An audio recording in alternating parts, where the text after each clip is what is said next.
La première partie commence par le résumé du projet. C'est tout comme les mémoires de licence, les mémoires de formation, de fin de formation que nous faisons.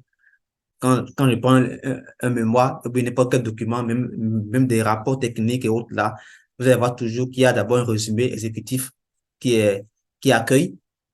Donc, le résumé, ça joue un rôle, c'est-à-dire de vitrine. Ça joue un rôle de synthèse de tout le document. C'est-à-dire, c'est quelqu'un qui n'a pas le temps pour aller lire tout votre document, il peut simplement prendre votre résumé et puis le lire et espérer avoir tout ce que vous avez mis dans votre document dans le résumé. Donc, dans le résumé fait maximum une page, donc maximum une page, et c'est la synthèse, au fait, de votre projet, de votre plan d'affaires, et ça doit être fait de la façon la plus claire et concise que possible, afin, en fait, d'attirer, de captiver, en fait, l'attention des lecteurs sur votre document. Est-ce que, après avoir lu votre résumé, est-ce que le lecteur aura envie d'aller plus loin pour aller découvrir ce que vous avez mis dans votre plan d'affaires? Donc, c'est à vous, au fait, de pousser le lecteur à aller loin pour aller découvrir ce que vous avez mis dans votre plan d'affaires. Et ça, c'est le rôle que joue le résumé pour vous. Donc, le résumé doit forcément être fait de façon claire et concise pour pouvoir attirer l'intérêt du lecteur. Donc, dans le résumé, on peut avoir plusieurs éléments tels que les éléments qui sont laissés en vert. Donc, on peut avoir l'origine du projet, les principaux objectifs du projet, le coût de vie espéré du projet, et est-ce que le projet est en phase de démarrage ou bien en phase d'expansion? Quels sont les produits et les services que vous offrez? Quel est le marché visé? Quelle est la stratégie de commercialisation?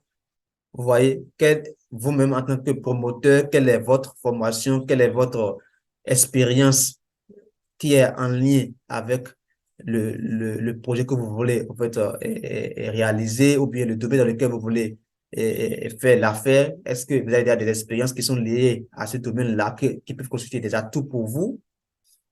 Quel est le statut de l'entreprise que vous voulez mettre en place? Vous voyez, et quelle est la rentabilité du point de vue financier du projet? Donc, tout ça là condensé ensemble d'une manière plus claire, plus concise et plus cohérente va, en fait, donner le résumé de votre projet. Donc, le résumé du projet se rédige habituellement après avoir complété toutes les autres parties. Donc, naturellement, c'est quand vous finissez de rédiger toutes les autres parties de votre plan d'affaires que vous allez venir maintenant pour faire votre résumé.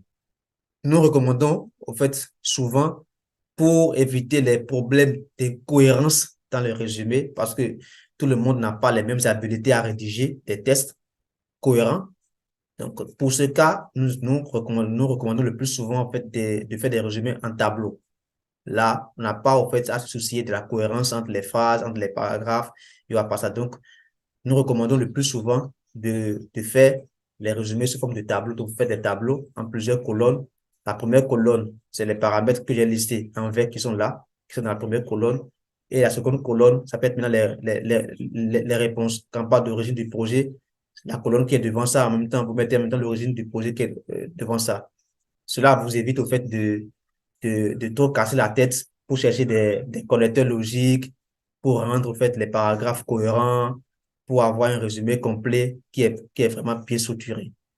Donc, c'est aussi une autre alternative pour pouvoir surmonter ce défi-là. Donc, le résumé, c'est une présentation précise et claire et de façon sommaire de votre projet. Voilà.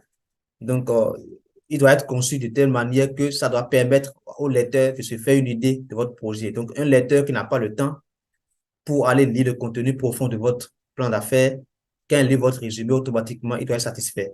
Il doit comprendre déjà, connaître déjà ce que vous voulez faire, comment vous voulez le faire, que ce que vous voulez investir et quel est le retour sur investissement. Il doit le savoir automatiquement en lisant en même temps votre résumé. Donc, il va sans dire qu'il faut la rédiger avec soin afin de piquer la curiosité du lecteur et lui donner le goût d'aller plus loin.